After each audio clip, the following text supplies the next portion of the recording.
Happy New Year, everyone, and welcome to Who Moved My Investment Portfolio. Today, we welcome back a familiar face to our series, Alvin. Thanks, Robin. Hi, everyone, and Happy New Year.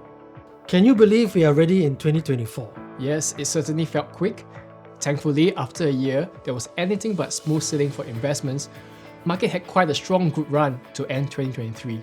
Speaking of which, any resolutions for the year? Well, personally, my resolution for 2024 is to remain cool and calm through market turbulence and avoiding letting my emotions get in the way. I think that applies to all of us investors. This time last year, we were reflecting on 2022, which was a challenging year where we experienced a rare phenomenon. Both equities and bonds fell in tandem. Yes, and this was due to sharp rate hikes by the US Federal Reserve.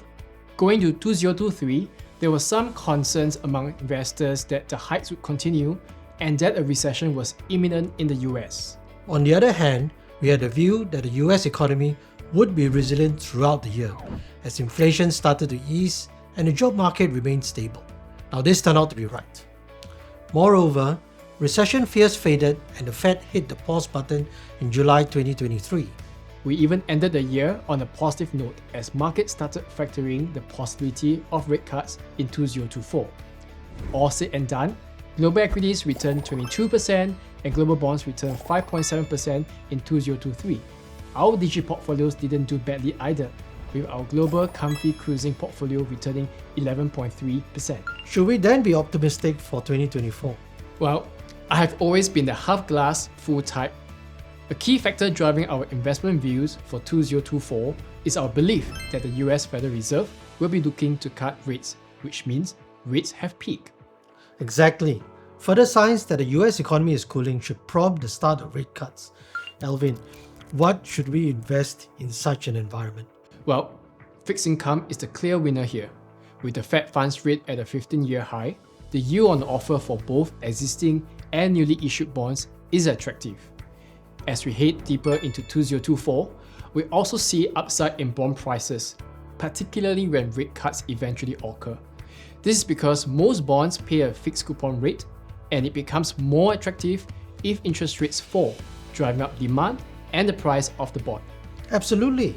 From a risk-reward perspective, as the pace of US economic growth slows, we should be positioned towards higher quality or investment-grade bonds for stability. Let's shift the conversation to equities. With a good run through 2023, how should we position for 2024, Robin? We remain selective within equities and continue to prefer US technology and Asia equities. We are of the view that the tailwinds supporting the US tech sector will persist in 2024.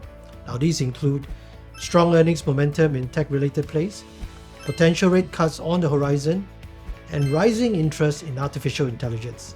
And to add, digitalization is a long-term secular trend, and we recommend staying invested to ride the momentum. Now, let's cover Asia equities. In all honesty, the region has experienced 2 consecutive years of decline.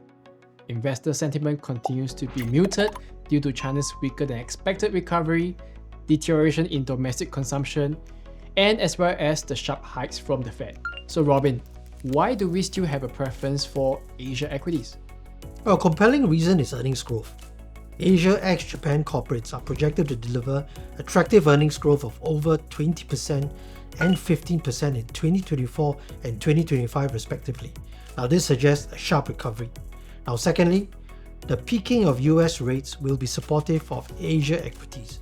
Now historical data shows that these two have an inverse correlation, and current expectations are for rate cuts in the second half of 2024. It seems like much of Asia's recovery will undoubtedly hinge on China. That's right. We have already seen government stimulus like monetary easing, a reduction of personal income tax, and measures to spur spending on big-ticket items. Now in 2024, we will likely see additional policy implementation to boost economic momentum, these including efforts to stabilize the beaten-down property sector.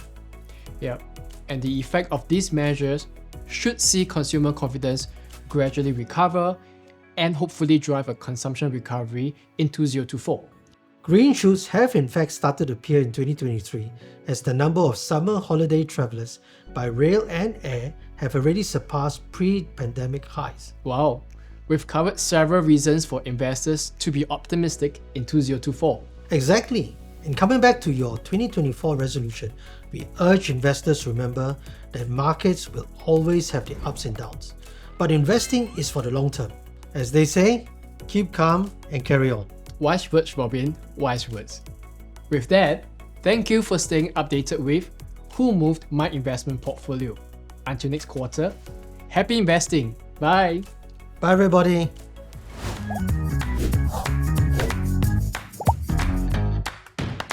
Stay updated with weekly insights from DBS.